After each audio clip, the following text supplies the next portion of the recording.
ये सबसे सफल अलायंस है।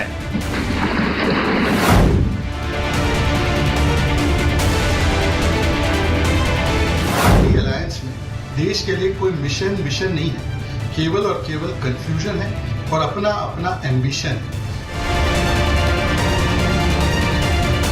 बीजेपी के कार्यकर्ताओं से भी द्वारा ऐसा किया जा सकता है, तो उन्होंने पोस्टर लगा दिया। जो इंडिया गठबंधन है उसके तहत हमारे जो समाजवादी पार्टी के कार्यकर्ता हैं उत्साहित हैं कि हमारे नेता प्रधानमंत्री बने। हो रहा था मुंगेरी लाल के हसीन से, अब उसे थोड़ा बदल दें समाजवादियों के हसीन से।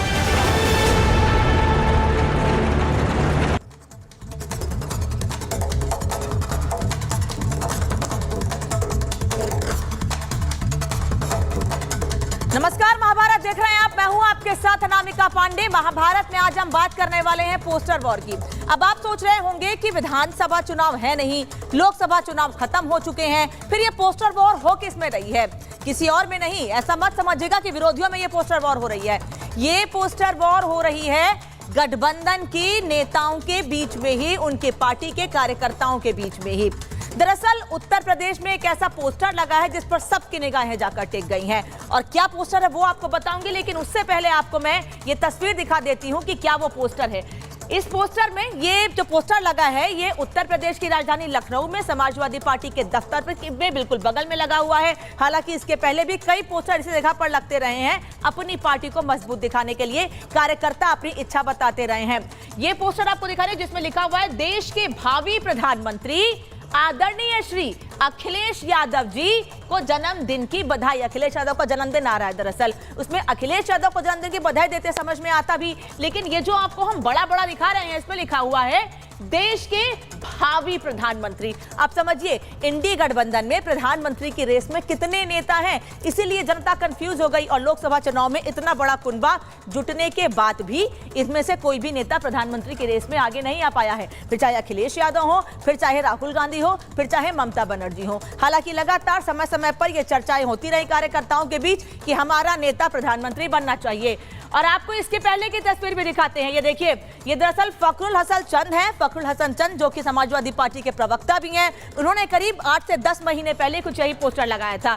उन्होंने भी साफ लिखा था कि देश के भावी प्रधानमंत्री आदरणीय श्री अखिलेश यादव जी को जन्मदिन की हार्दिक बधाई एवं शुभकामनाएं। और कुछ ऐसा ही पोस्टर इस बार राजधानी लखनऊ में समाजवादी पार्टी के दफ्तर के बाहर लगा है। तो ये दोनों पोस्टर्स में अखिलेश यादव को जो भावी प्रधानमंत्री बताया गया है ना, ये कांग्रेस कार्यकर्ताओं के गले के नीचे नहीं उतर रहा है। हालांकि कांग्रेस के जो नेता हैं उदित राज, वो ये कह रहे हैं कि हो सकता है कि बीजेपी ने ही ये पोस्टर लगवा दिया हो, और ये पोस्टर लगवाकर भारतीय जनता पार्टी ये दिखाना चाहती है कि सपा और कांग्रेस में आपस में ही गुत्थम चल रही है। लेकिन ये पोस्टर किसने लगवाए हैं ये साफ दिख रहा है, क्योंकि उसमें समाजवादी पार्टी के कार्यकर्ता का नाम भी लिखा हुआ है, मनजीत यादव, जिन्होंने ये पोस्टर लगवाया है। और इसके पहले फखरुल हसन चंद जो कि समाजवादी पार्टी के प्रवक्ता हैं, तमाम टीवी चैनल्स पर उनको देखते भी हैं, आप सपा का पक्ष रखते हैं, उन्होंने भी ये बात लिखी थी। अब आपको बताते हैं कि इस पोस्टर के बाद कैसे इंडी गठबंधन में खलबली मची हुई और एक नए चैप्टर की शुरुआत हुई है इस गठबंधन में।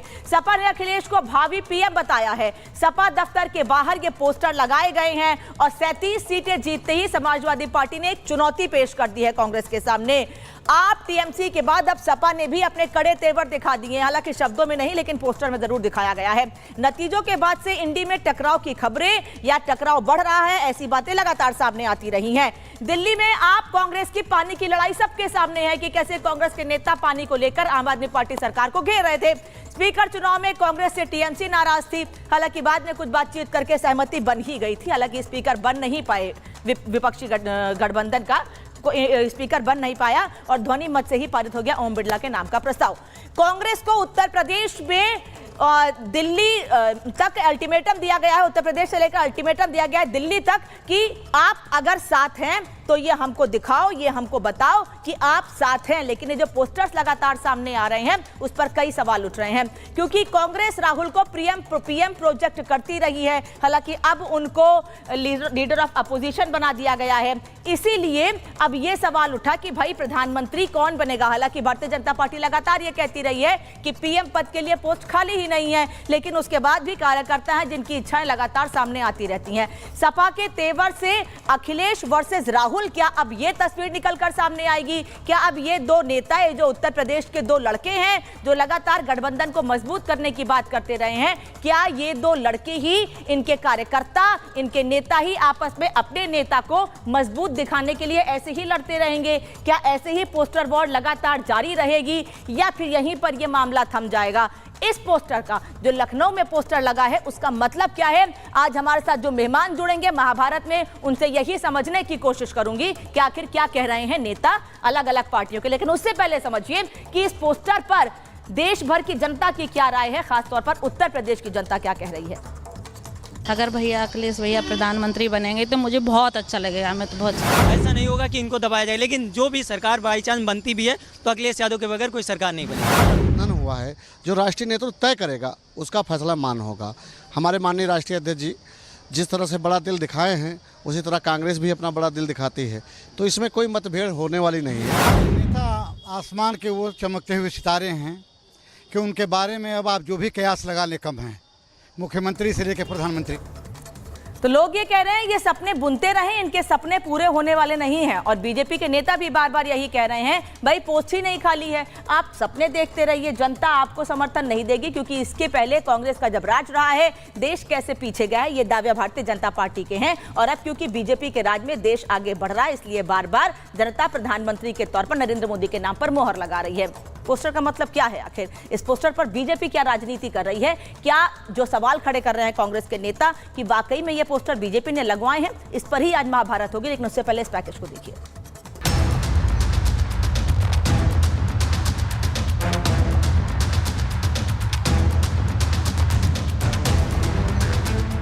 उत्तर प्रदेश में 4 जून के बाद से राजनीतिक माहौल ठंडा होने का नाम नहीं ले रहा है। सूबे में इन दिनों 2 बड़ी सियासी तस्वीरें दिख रही हैं। एक तरफ सीएम योगी ताबड़तोड़ एक्शन में हैं, पेपर लीक के खिलाफ कानून, युवाओं को रोजगार से लेकर किसानों के लिए बिजली बिल में राहत देने में लगे हैं। तो दूसरी ओर इंडिया अलायंस में टूट की आहट बढ़ती जा रही है। राहुल और अखिलेश की लड़ाई का सबसे ताजा नमूना है ये पोस्टर, जिसमें अखिलेश को भविष्य का प्रधानमंत्री बताया गया है।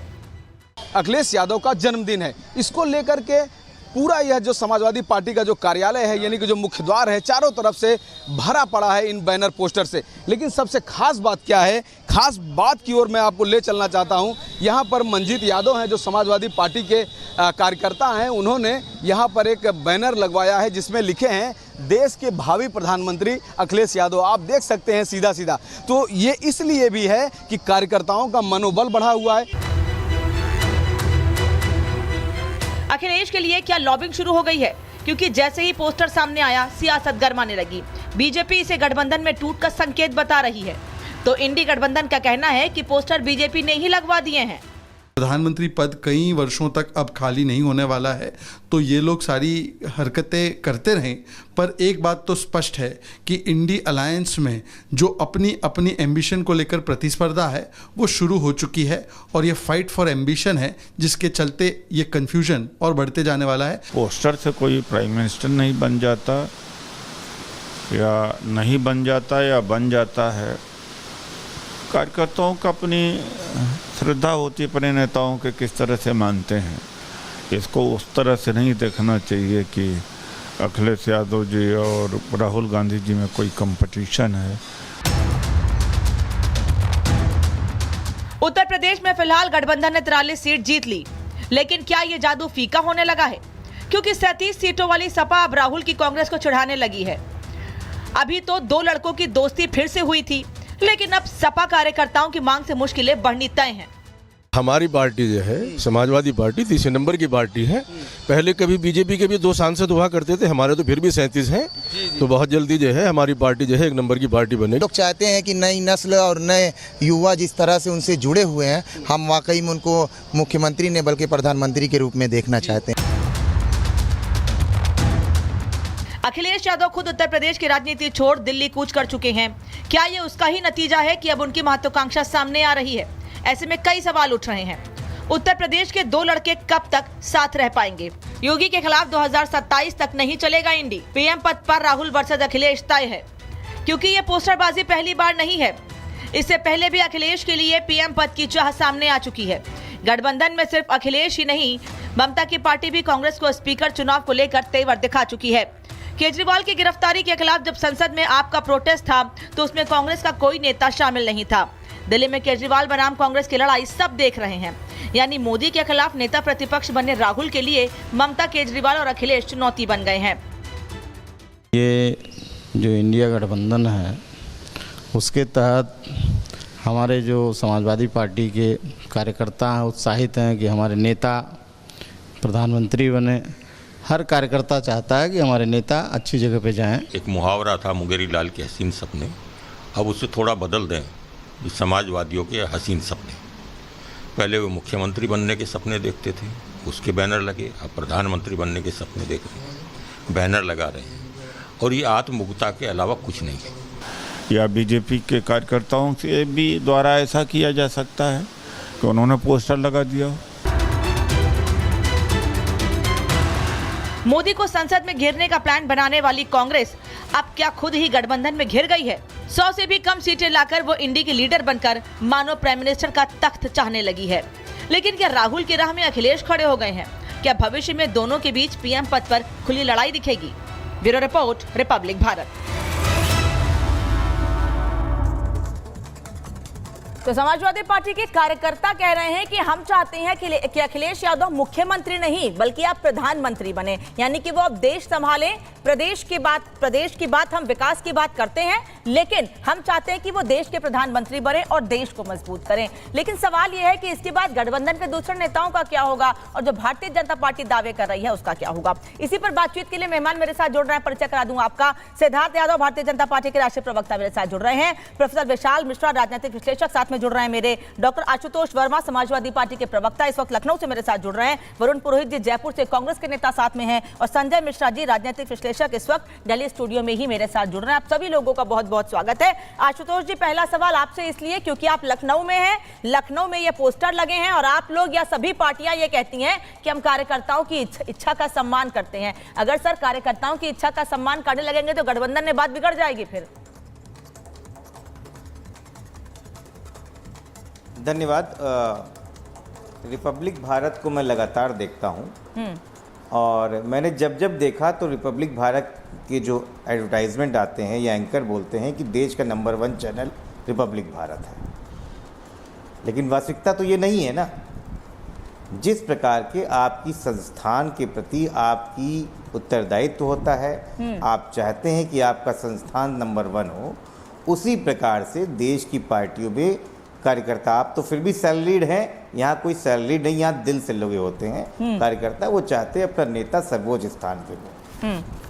कल क्योंकि माननीय अखिलेश यादव जी का जन्मदिन है तो उनके जन्मदिन के तमाम पोस्टर्स लगे हैं, एक नहीं सैकड़ों की टाइप में पोस्टर लगे हैं, पूरा लखनऊ पटा हुआ है। तो उसी में किसी कार्यकर्ता ने लिखा हुआ है।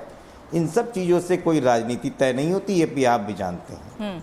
लेकिन इंडिया गठबंधन में फूट डालने की कोशिश करने वाले लोग, भारतीय जनता पार्टी के लोग और उनसे संबंध रखने वाले लोग बहुत बोलते थे कि दो लड़कों की जोड़ी क्या करेगी, पहले भी फेल हो गई है।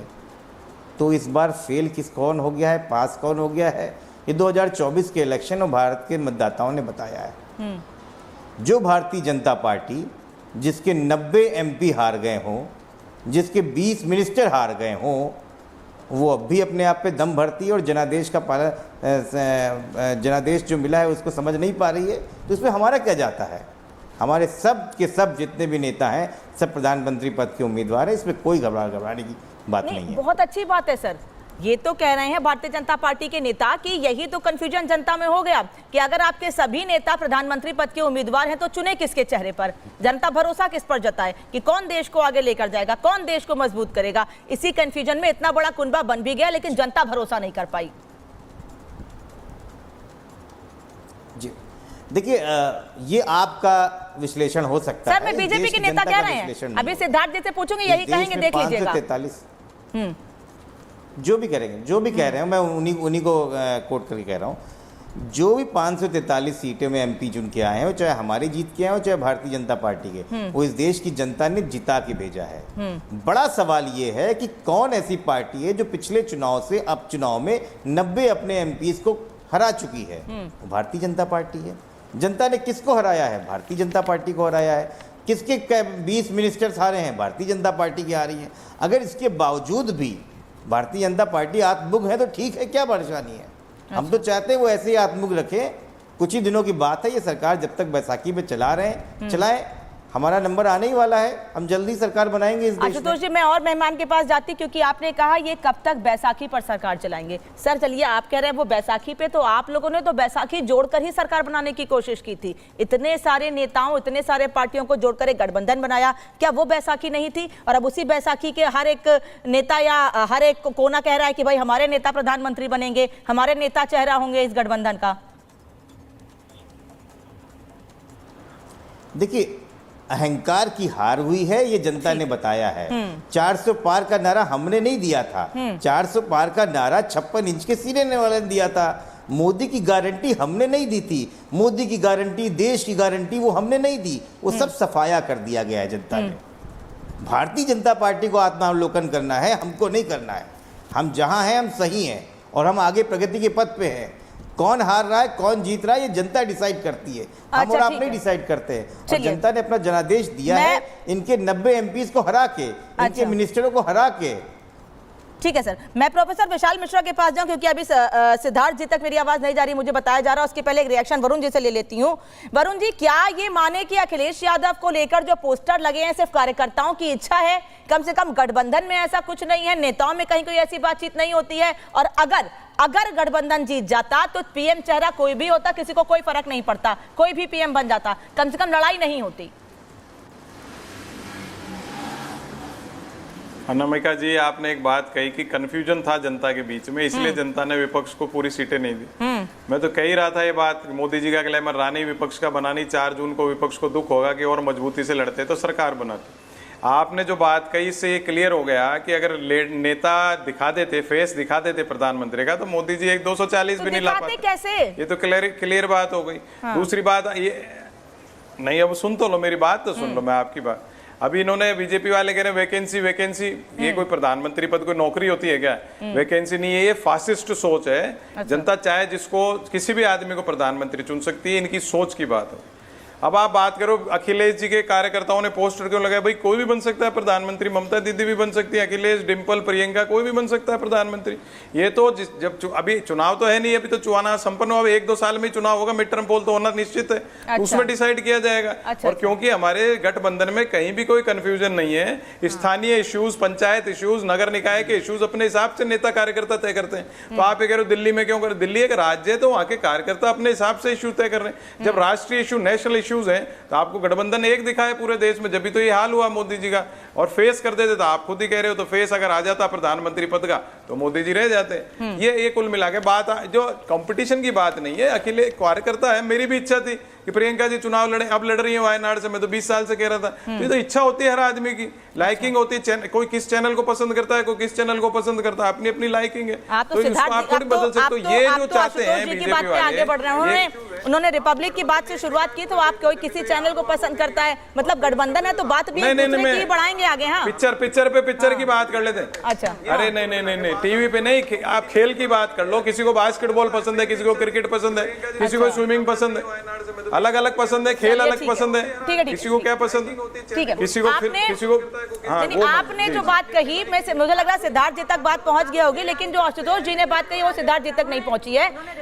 वरुण पुरोहित जो कह रहे हैं, मेरे ख्याल से आपने सुन लिया होगा। वरुण पुरोहित कह रहे हैं कि मिड टर्म इलेक्शन तय है, ये हम मान के चल रहे हैं, लेकिन आशुतोष जी कह रहे हैं कि अहंकार में डूबी हुई सरकार है, कुछ अता पता नहीं है, बैसाखी पे सरकार आपकी चल रही है, कब गिर जाए कोई भरोसा नहीं है।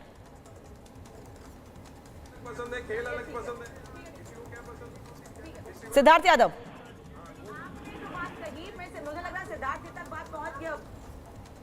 सिद्धार्थ जी तक मेरी आवाज अभी भी नहीं जा रही है, मैं वापस उनसे बात करने की कोशिश करूंगी। विशाल जी, अहंकार में डूबी हुई सरकार है, वरुण जी कह रहे हैं सरकार गिर जाएगी, मिड टर्म इलेक्शन तय है, आप लोग तो बहुत राजनीति को जानते हैं, समझते हैं, रहते हैं इन सब के बीच। जरा बताइए कि क्या तस्वीर बन रही है, क्या सिनेरियो है इस वक्त देश में इलेक्शंस को लेके और सरकार को लेके। अभी हमारे सम्मानित मैं समाजवादी पार्टी के प्रवक्ता को सुन रहा था और अपने एक और जो है मित्र को सुन रहा था पैनल पे।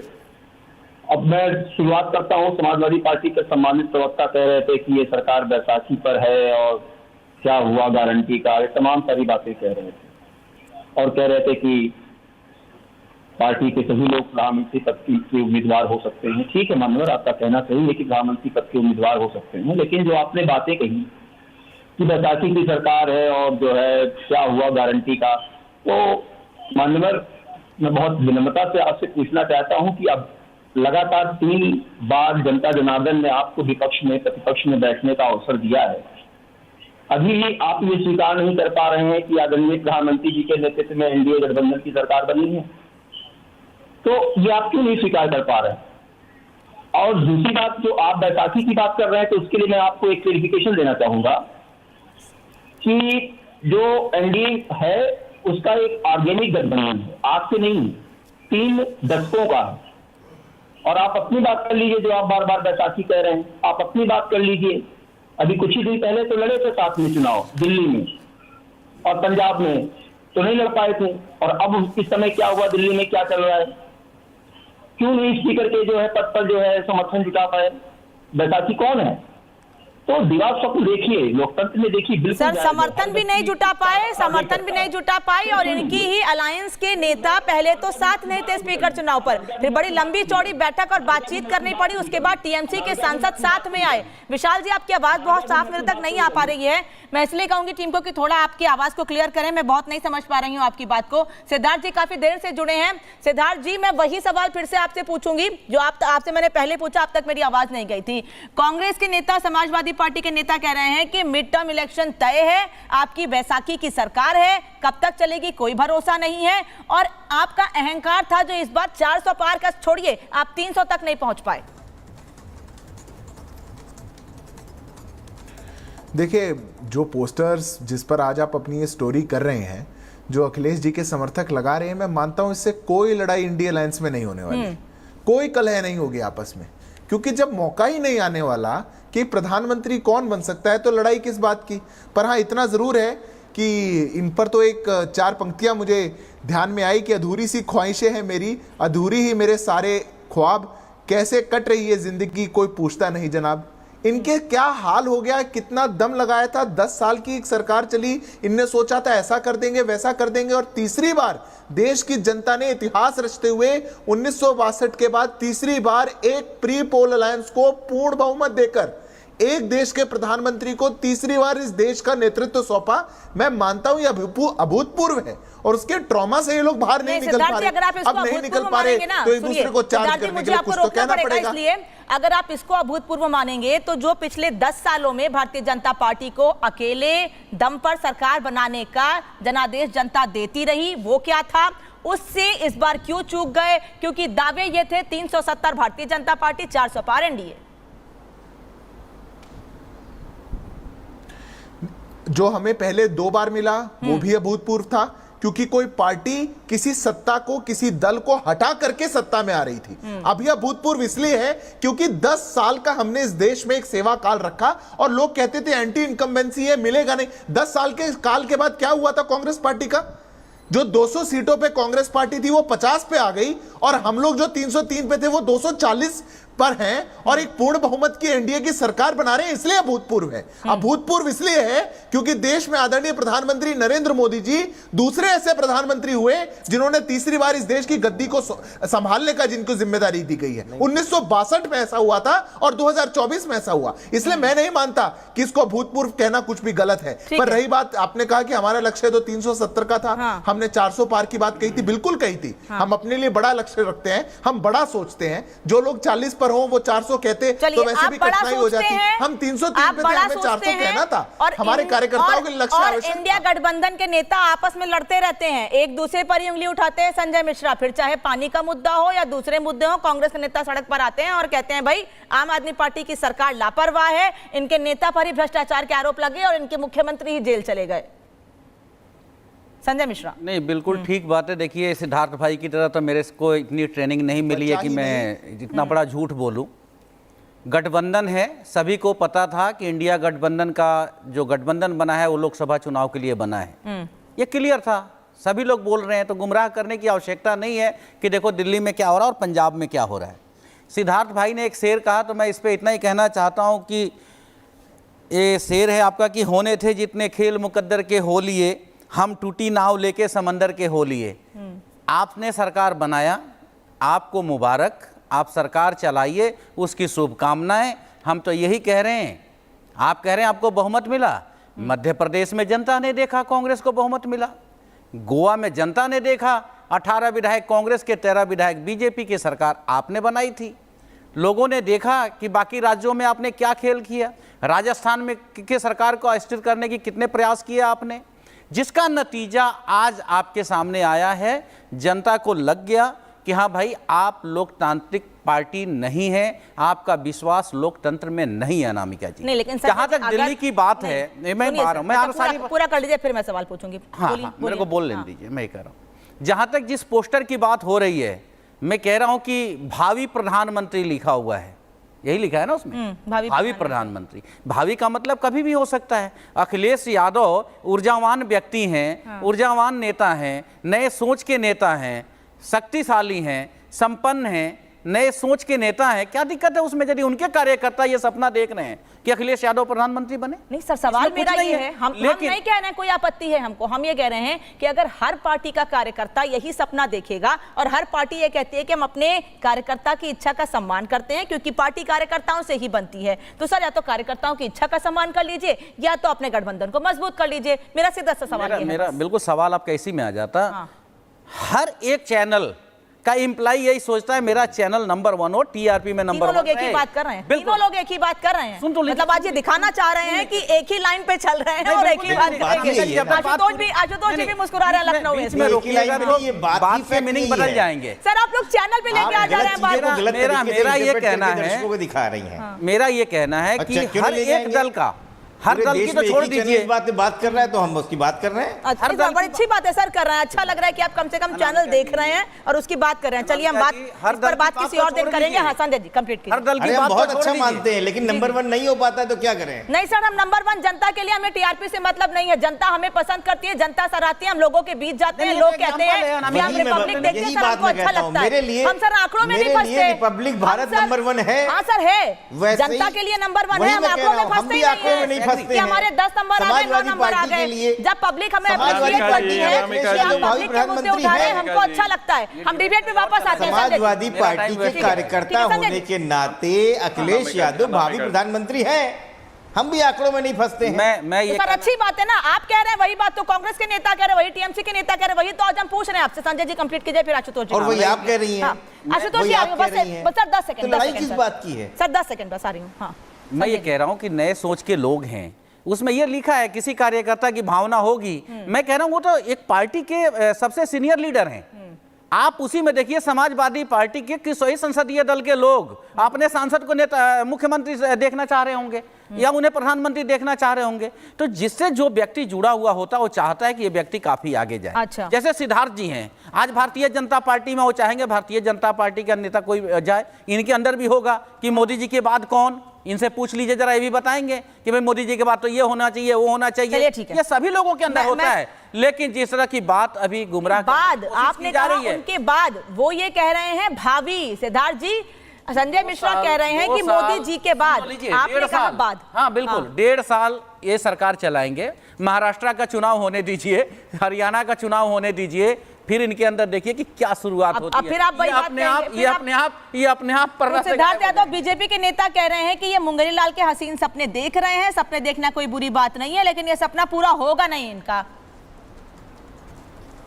आप ही लोग कह रहे हैं ये बात। मैं जवाब देना। देखिए अनामिका जी, अनामिका जी मेरे से प्रश्न है क्या? जी जी बिल्कुल।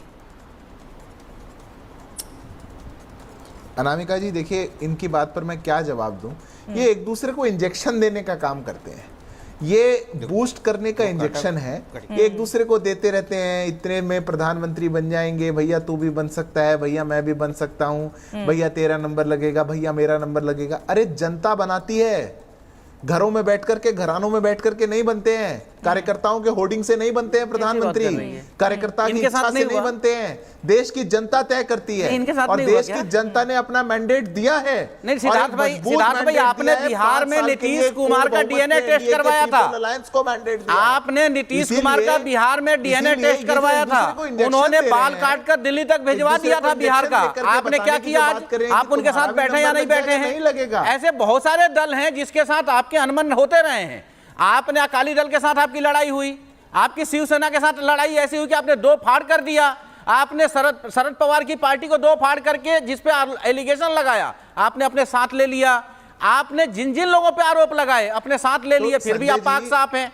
आप संजय जी अब जवाब भी सुनिए, मैंने आपको बड़ा पेशेंटली सुना, आपके इंटरजेक्शन को भी बड़ा पेशेंटली सुना। आप ख्वाब बना के रखिए, आप सोचते रहिए, आप मानते रहिए और रोज माला जपिए, माला नहीं जपेंगे आप, भगवान जाने जो भी जपेंगे आप, पर वो जपिए रोज बैठ करके कि इनका मौका लगेगा, इनमें से कोई टूट कर आएगा, हम सरकार बना सकते हैं। 5 साल यही करिए, 29 के चुनाव में जाकर के जब फिर से एनडीए की सरकार बनेगी उसके बाद के लिए अलग एजेंडा मैं आपको दूंगा। ये 5 साल आप बिजी रहेंगे, माला जप रहे, जय हिंद जय श्री बार बार यही बात कह रहे हैं, बल्कि एनडीए के नेताओं का भी वरुण जी यही दावा है बार बार कि आप हमारे अलायंस से, हमारे गठबंधन से पार्टियों को तोड़ने की कोशिश कर रहे हैं, इस सपने में, इस उम्मीद में कि हमारे पार्टी के, हमारे गठबंधन के नेता टूट के आपके पास आए और आप सरकार बना लें। लेकिन ऐसा होने वाला है नहीं। हम गठबंधन को साथ लेकर कैसे चलना है हम जानते हैं और गठबंधन को अपनी मजबूरी भी नहीं बनाते हैं। जो 2014 से पहले कहा जाता था हमारी मजबूरी नहीं है गठबंधन, हमारा साथ है गठबंधन, हमारी मजबूती है गठबंधन।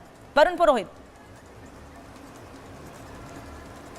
अनामिका जी, सबका अपना अपना कहना, अपना अपना बयान है। मैंने आपको कहा ओम बिरला जी को जैसे ही इन्होंने स्पीकर बनाया, जैसे ही नीतीश कुमार जी ने अपनी बैठक कर ली और स्पेशल पैकेज की मांग कर ली। देखिए गठबंधन कोई भी सरकार चलाया जाए, बीजेपी दूसरी हो, गठबंधन में कन्वीनियंस चलती है, ये कितना ही नाटक कर ले उससे कुछ होना जाना नहीं है, लेकिन इनकी मानसिकता नहीं बदली आज भी। राजस्थान का मंत्री आदिवासियों का डीएनए टेस्ट कराता है, ये अभी भी कह रहे हैं। अब ये तो विपक्ष को कह रहे हैं भाई मुंगेरी लाल, मैं तो कह रहा हूँ मुंगेरी लाल के क्या अंकल आ गए या ग्रैंडपा आ गए, जो आप कह रहे हो 5 साल बाद हम फिर जीतेंगे, ये करेंगे वो करेंगे, तो इससे ज्यादा सपने कौन ले रहा है? लंबे लंबे सपने ले रहे हैं, हम तो ये नहीं कह रहे। मैं तो ये कह रहा हूँ मिड टर्म पोल निश्चित इसलिए क्योंकि इनकी मानसिकता है, जो इनकी जो साइकोलॉजी है उसमें बदलाव देखने को नहीं मिला। अभी तीसरा टर्म अभी 1 महीना ही नहीं हुआ इनकी सरकार को, उसमें साइकोलॉजी इनकी चेंज नहीं हो रही। मैं से ही चले जा रहे हैं, ऊपर प्रचार नहीं कर पा रहे, क्या करेंगे? ये तो कह नहीं सकते मोदी जी की सरकार है, कह रहे हैं एनडीए की सरकार है। तो वो ये मैं तो प्रैक्टिकल बात करता हूँ, इनकी मानसिकता में बदलाव नहीं आ रहा है और वो आएगा भी नहीं। इस उम्र में नहीं आता, आदमी रिटायरमेंट 1 साल का रह गया उनका मोदी जी का, उसमें मेरे को नहीं लगता उनमें बदलाव आएगा। फिर तो मार्गदर्शन मंडल में जा, आप तो पहले से ही तय कर ले रहे हैं बीजेपी की लाइन की, क्या करना है क्या नहीं करना है। बीजेपी के नेता तो कह रहे हैं कि हमारे नेता आज से नहीं, मोदी जी आज से नहीं बल्कि मार्गदर्शक मंडल में पहले से हैं। वो तो ये दावा कर रहे हैं कि मार्गदर्शक मंडल में पहले से हैं आडवाणी जी के साथ में, वो आज से नहीं है। हाँ, आडवाणी जी के साथ दिख रहे हैं क्या मार्गदर्शक मंडल में उनके साथ हैं? तो दिखेगा आपको, चले जाएं उसमें, कौन मना कर रहा है? दूसरा आ जाए तो दूसरा तो नाम ही नहीं दूसरा नाम नहीं बता सकते, इनके पद चले जाएं आज की तारीख में। ये तो कह रहा हूँ डेमोक्रेटिक फोरम ही नहीं है ये। अगर ये कह दे मोदी जी की, गडकरी जी, राजनाथ सिंह जी प्रधानमंत्री के बन सकते हैं, इनकी हिम्मत नहीं है किसी की। हमारे पास तो इतने प्रधानमंत्री, मैं तो कांग्रेस की नाम ले रहा हूँ, अखिलेश, डिम्पल, प्रियंका, सबके नाम ले रहा हूँ, भाई कोई भी बन सकता है, इनकी तो हिम्मत। ये फर्क है, ये लोकतंत्र में पुलिसिया पार्टी में फर्क। सर आपने कहा ये लोकतंत्र में पुलिसिया फॉर्मेट में डिफरेंस होता है। यही लोकतंत्र भी बता देता हूं, अनामिका जी लोकतंत्र भी बता देता हूं। सिद्धार्थ जी कुछ कह रहे हैं, जल्दी से कहीं, फिर आशुतोष जी के पास जाऊंगी। हाँ जल्दी सिद्धार्थ जी। अनामिका जी आप अनामिका जी इनसे पूछो कि गांधी परिवार के अलावा कौन बन सकता है कांग्रेस का प्रधानमंत्री, पूछो। अभी समाजवादी वाले से पूछो कि अखिलेश के परिवार के अलावा नरसिंह राव जी बने कि नहीं बने, नरसिंह राव जी बने कि नहीं? हाँ अरे भैया नरसिंह राव जी बने कि नहीं बने, मनमोहन सिंह जी बने कि नहीं बने, क्या बातें कर रहे हैं? इनके ये पुरोहित जी तो वैसे भी दरवाजे पे खड़े हैं, बाहर परिवार अंदर हैं कि बाहर है, इनकी किस दिन छुट्टी हो जाए पता नहीं लगेगा। पर ये जो पूछो इनसे, कोई जाकर के अखिलेश वालों से पूछो कौन बनेगा, अखिलेश भैया के अलावा, डिम्पल भाभी के अलावा है कोई प्रधानमंत्री बनने वाला? कोई जाकर ममता जी की पार्टी से पूछो, कोई बोल पाएगा? अच्छा ठीक है, आशुतोष जी मुस्कुरा भी रहे हैं, सिर भी हिला रहे हैं, ऐसा कुछ नहीं। आशुतोष वर्मा। वंदना जी देखिए, ऐसा है कि परेशानी ये है कि और कोई वजह नहीं है, क्योंकि मोदी जी की शख्सियत ऐसी है कि चाहे गुजरात में रही हो, चाहे हिंदुस्तान में जब रहे हो, तब तक वो एकाधिकार करके अपने स्टाइल से सरकार चलाते हैं। उन्होंने बैसाखियों की सरकार चलाई नहीं है, गठबंधन की सरकार चलाई नहीं है। और गठबंधन किससे? नीतीश कुमार जी की पार्टी से, जो इनके रहते हुए 2014 से लेकर 2024 तक 8 बार गोल गोल घूम चुके हैं। और दूसरी तरफ टीडीपी, जिन्हें अभी चुनाव में बोला है कि 4% जो है वो मुसलमानों को आरक्षण देंगे धर्म के आधार से। पूछिए सिद्धार्थ यादव जी से, राजी है कि नहीं है? अगर नहीं राजी है तो बता दीजिए अभी टीडीपी को। अभी बता रहे थे स्पीकर चाहिए था, फिर स्पीकर नहीं मिला। तो आप अपने अंदर देखिए क्या परेशानियां हैं। हम सबको पता है कि ये सरकार चलने वाली नहीं है, और 25 दिन हुए अभी सरकार को। सरकार की स्टेबिलिटी पे सवाल उठा हुआ है। आज हालात ये है कि सदन स्थगित करना पड़ रहा है, और आप सरकार चलाने की बात कर रहे हैं। सर सदन स्थगित तो वो ये कह रहे हैं। सर जब बीजेपी के नेताओं से हम बात करते हैं, एनडीए के नेताओं से बात करते हैं, वो ये कह रहे हैं सदन हमें स्थगित इसलिए करना पड़ता है क्योंकि आपके सांसद सदन चलने नहीं दे रहे हैं। वो चाहते नहीं है कि जनता के मुद्दे उठे, वो चाहते नहीं है कि जनता की बात हो। 6 महीने से ऊपर इनकी उम्र नहीं है इस सरकार की। अच्छा, ये सरकार 6 महीने के ऊपर नहीं चल सकती है। बुरी तरीके से हारे हुए है, देश के जनमत को ये समझने को तैयार नहीं है, और 6 महीने से जा रहा है ये सरकार चलने वाली नहीं है। नहीं आशुतोष जी, इस आरोप पे भी बोलिएगा ना। फिर वो कह रहे हैं कि भाई आप लोग नहीं चाहते हैं, आपकी मंशा नहीं कि सदन चले, आप मुद्दे उठा के ले आते हैं, हम नीट पर बात करने को तैयार हैं, शिक्षा मंत्री उस पर बोलेंगे, आप उसको उस पर भी सहमति नहीं दे रहे हैं, आप उस पर भी शांत नहीं बैठे हैं, आपको सरकार से जवाब देता, सरकार तैयार है जवाब देने के लिए। वंदना जी, आपको भारतीय जनता पार्टी का इतिहास नहीं पता है। भारतीय जनता पार्टी की दिवंगत नेता अरुण जेटली ने कहा था संसद में खड़े होकर कि सरकार और सदन चलाने का काम सरकार के मंत्रियों का है, सरकार का है। विपक्ष का काम है उसमें अपनी बात रखना और उसको रोकना। और यही हाल सुषमा स्वराज जी ने भी कहा था।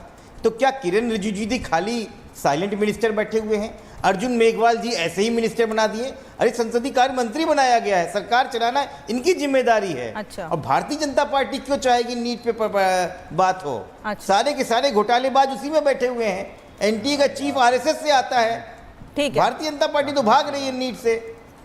फिर सर मैं फिर वही बात कहूंगी कि अगर आप नीट पर भारतीय जनता पार्टी को घेरेंगे, नेता पर सवाल उठाएंगे, तो आपको बिहार में भी देखना पड़ेगा, आपको झारखंड भी देखना पड़ेगा, आपको उस पर भी सवाल उठाने पड़ेंगे। आप उस पर क्यों नहीं बात करते हैं? अगर आप इनकी तरफ उंगली उठाएंगे तो आपकी तरफ भी उंगली उठेगी। सरकार नहीं चला पा रहे हैं आप 25 दिन के अंदर, सदन नहीं चला पा रहे हैं, आप कहाँ रखेंगे?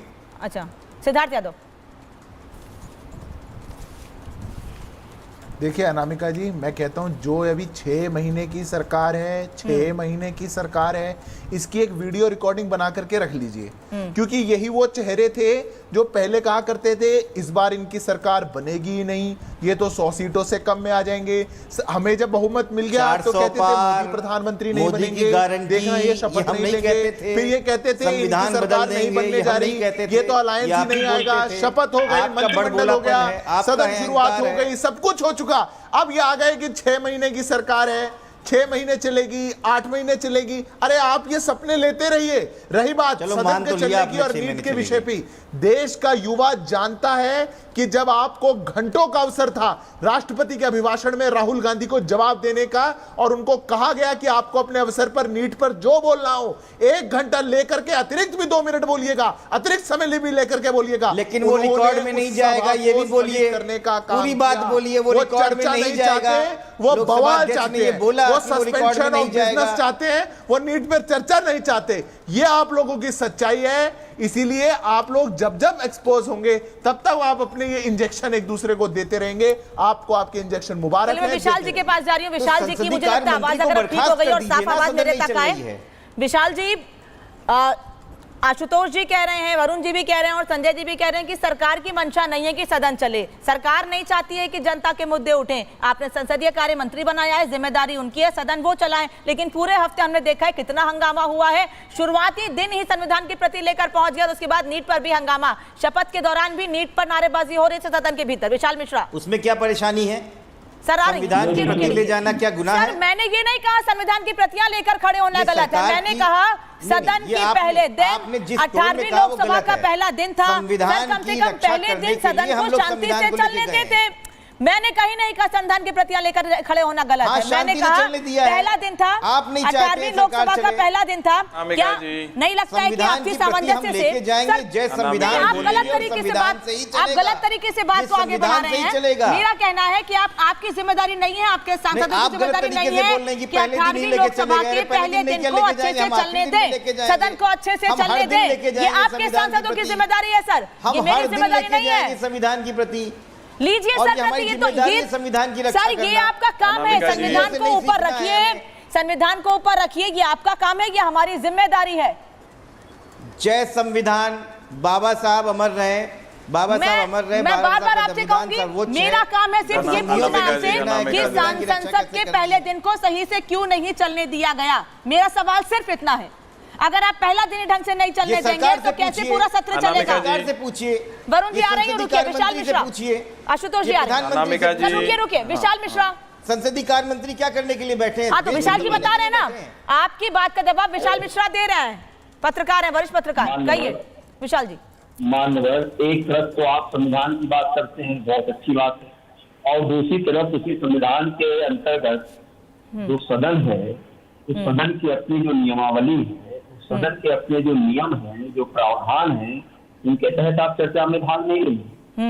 आपको नीट पर चर्चा करने से किसी ने रोका, लेकिन आप सदन से आप इस प्रकार का अवरोध खड़ा करने का क्या औचित्य था? बिल्कुल चर्चा करिए, सरकार से सवाल पूछिए, लेकिन सरकार सदन में ही तो रहकर पूछेंगे। आप मुझे बताइए ना, तो आप अपनी जवाबदेही, आप अपने जिम्मेदारी से क्यों भाग रहे हैं? एक तरफ तो आप अपने आप को प्रतिपक्ष में होने का घमंड नहीं कर रहे हैं, बार बार वैशाखी सरकार की बात कर रहे हैं। जो दो सरकार ऑर्गेनिक गठबंधन है, 3 दशकों से अधिक का समय का, और फ्री टोल अलायंस है, वो सरकार को जनता जनार्दन ने अपना बहुमत दिया है। और जो आप गारंटी की बात कर रहे हैं, वही गारंटी के व्यक्तित्व प्रधानमंत्री जी नरेंद्र मोदी जी के नेतृत्व में सरकार बनी है। तो आप सच को स्वीकार नहीं कर पा रहे, और उसी सच को स्वीकार न कर पाने के नाते आपके सामने हताशा की स्थिति बनी हुई है। मुझे आप बताइए कि संविधान लोकतांत्रिक व्यवस्था में प्रतिपक्ष की भूमिका महत्वपूर्ण होती है? बिल्कुल होती है। तो आप अपनी भूमिका का निर्वहन क्यों नहीं कर रहे हैं? किसने रोका है आपको अपनी भूमिका का निर्वहन करने से? लेकिन ऐसे नहीं चलेगा। एक तब तो आप संविधान की बात करेंगे। वरुण जी, विपक्ष अपनी भूमिका का निर्वहन नहीं कर रहा है, जो सदन है, विपक्ष अपनी भूमिका का निर्वहन नहीं कर रहा है। आप हताश हैं, आप निराश हैं, आप परेशान हैं, क्योंकि आप जानते हैं कि जनता आपके साथ नहीं है, अकॉर्डिंग टू विशाल मिश्रा। देखिए, अब इस बात का तो कोई जवाब अब मैं उनके अकॉर्डिंग टू विशाल मिश्रा जवाब भी नहीं दे सकता। जनता ने सबको सीटें दी है, 99 सीटें कांग्रेस को दी, चाहे 4 किसी को दी हो, चाहे 2 दी हो, तो जनता ने चुना उनको, इसलिए आप किसी को नकार नहीं सकते। 240 आ गई तो बाकी सब नकार आए, ये मेरे समझ में नहीं आता। खैर, उस पर मैं नहीं जा रहा। विपक्ष का भी जिम्मेदारी है, पक्ष की भी जिम्मेदारी है सदन चलने का। लेकिन राहुल जी ने एक बहुत अच्छी बात कही थी, राहुल गांधी जी ने, जो विपक्ष के नेता है सबसे बड़े दुनिया के लोकतंत्र के, उन्होंने कहा था कि एक ज्वाइंट मैसेज जाना चाहिए सरकार का, विपक्ष का, युवाओं को एक भविष्य का खतरा नजर नहीं आया कि भाई आप चिंता मत करिए, सारा सदन जो है आपकी नीट की और सारी परीक्षाएं जो रद्द हुई आपके भविष्य की चिंता कर रहा है। तो एक जॉइंट स्टेटमेंट चला जाता 5 मिनट, नियम जो होते हैं वो सदन ही तय करता है, बिजनेस कमेटी तय करती है, तो वो आप उसको थोड़ा सा बदलाव करते, भाई 5 मिनट का एक जॉइंट स्टेटमेंट पूरा जो सदन है एक जारी कर देता है कि युवाओं तुमको घबराने की जरूरत नहीं है, पूरा सदन तुम्हारे साथ है और शीघ्र तुम्हारी समस्याओं का समाधान करेंगे। तो उसमें कितनी अच्छी बात राहुल गांधी जी ने कही, उसमें कोई आप बताइए मर्यादित बात थी कि नहीं, अच्छी बात थी कि नहीं? आपने देखा ओम बिरला जी, दीपेंद्र हुड्डा 5 बार के सांसद को बैठ जाओ, तो मुझे सिखाने की जरूरत नहीं है। ये कोई लैंग्वेज होती है स्पीकर की? ऐसी जो मैंने कहा ना हठधर्मिता, रिजिडिटी, जो मानसिकता से बदलाव नहीं लाएंगे तो इनकी सरकार चलने वाली नहीं है। अब 6 महीने चलेगी, 12 महीने चलेगी, तो भविष्य के गर्भ में इनके व्यवहार के ऊपर डिपेंड करेगा। लेकिन सदन चलाने की बड़ी जिम्मेदारी सत्ता पक्ष की है और विपक्ष की भी जिम्मेदारी है कि वो अपना रोल निभाए और देश की जो समस्या है उस पर चर्चा करे, इसीलिए सदन बना। आप ये कह रहे हैं कि जिम्मेदारी इनकी सदन चलाने की, आपने ओम बिरला जी का नाम लिया, लेकिन सर जिम्मेदारी तो फिर आपकी भी बनती है ना। आप ये कह रहे हैं कि हमारे नेता चाहते थे ज्वाइंट स्टेटमेंट आ जाए, वो कह रहे हैं कि सर्वदलीय बैठक होती इसीलिए है कि हम सबसे बात कर रहे हैं, सभी दलों से बात कर रहे हैं, हमने सामंजस्य बिठाया है, और प्रधानमंत्री ने सदन शुरू होने से पहले ही प्रेस कॉन्फ्रेंस में ये बात कह दी थी। मीडिया से बात करते हुए कि भाई सदन चलाना हमारी और विपक्ष दोनों की जिम्मेदारी है और ये हम चाहते हैं कि विपक्ष हमारे साथ चले, कम से कम हंगामा ना हो, जनता के मुद्दे उठें, और इसीलिए सर्वदलीय बैठक हुई थी। वो तो ये दावा कर रहे हैं। मैंने कहा अनामिका जी कि विपक्ष की जिम्मेदारी होती है, मैंने नहीं कहा नहीं होती है। विपक्ष पक्ष की जो सरकार पक्ष है उसकी बड़ी जिम्मेदारी होती है, विपक्ष की भी अपना रोल निभाने की जिम्मेदारी होती है। लेकिन सर्वदलीय बैठक से संदेश नहीं जाता है देश में। संसद का प्रस्ताव पास होता, चाहे 1 मिनट का होता, जैसे मौन धारण करते हैं किसी बात पे, 1 मिनट का प्रस्ताव पास कराते स्पीकर और सदन के नेता नरेंद्र मोदी जी हैं, विपक्ष के नेता राहुल गांधी जी हैं, वो लोग सदन एक प्रस्ताव पास करा देते, चाहे 1 लाइन का ही करा देते।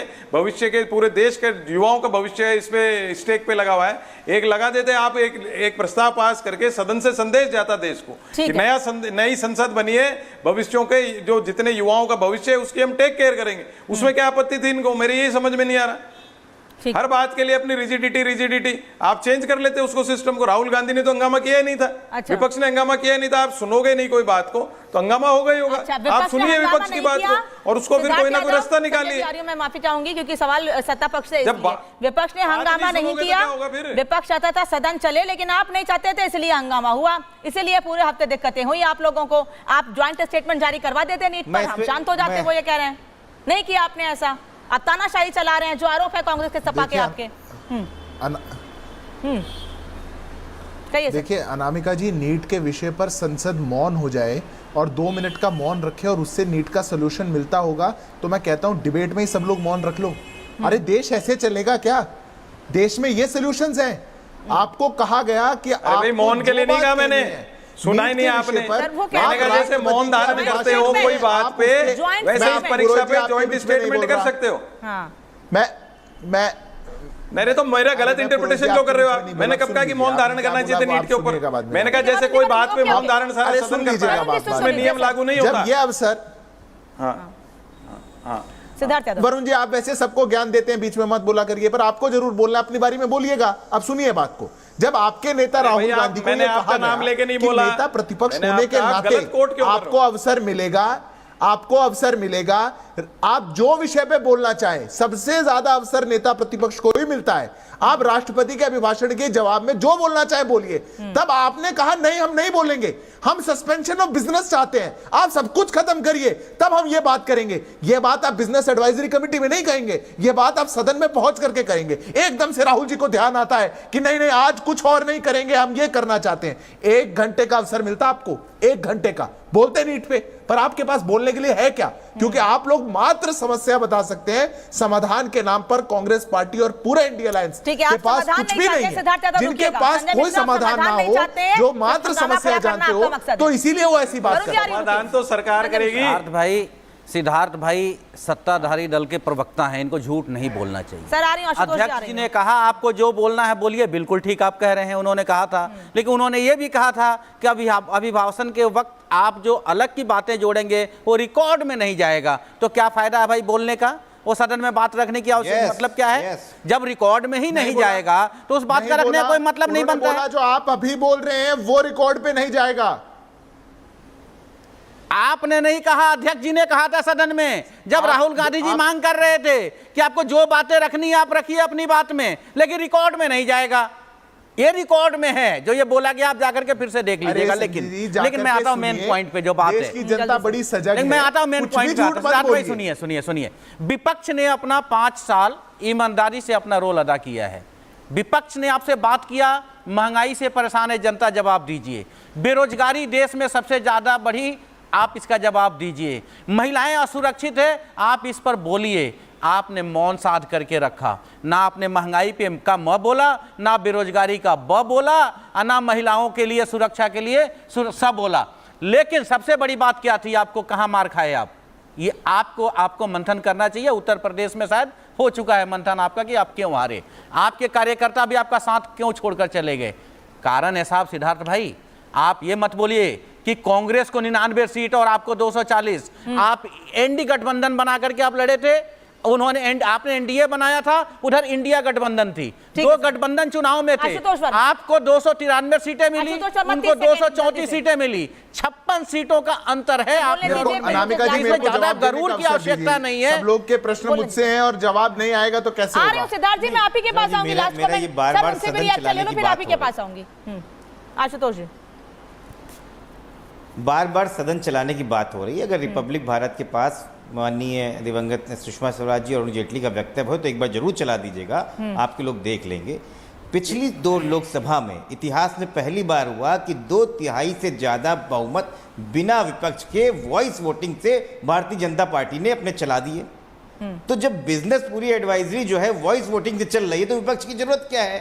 2 सेकंड। आज विपक्ष आपसे कह रहा है, हमने स्थगन प्रस्ताव भी रखा कि सिर्फ 2 मिनट का एक ज्वाइंट सेशन देना है कि आपको बोलना है कि भाई युवाओं आपका भविष्य सुरक्षित है। सर समय कम है, मैं आपको रोक रही हूं। सिद्धार्थ यादव आप लोगों की बात पर रिएक्ट कर रहे हैं। जिस प्रकार से मणिपुर पे नहीं बोल सकते, मुझे बार-बार बोला जाए, टाइम कम है। सिद्धार्थ यादव आप लोगों की बात पर रिएक्ट करना चाहते हैं। सिद्धार्थ भाई को ये बोलता हूं, आशुतोष जी आप ये भूल जाइए, पुराने नेताओं को ये भूल चुके हैं, भाजपा को भूल चुके हैं। जवाब देने दीजिए। अब संजय जी सुनिए, अब जवाब भी सुनिए। देखिए संजय जी, जो बातें आप कह रहे थे, हमने ये मुद्दे उठाए, वो मुद्दे उठाए, वो सब मुद्दे देश की जनता के सामने गए।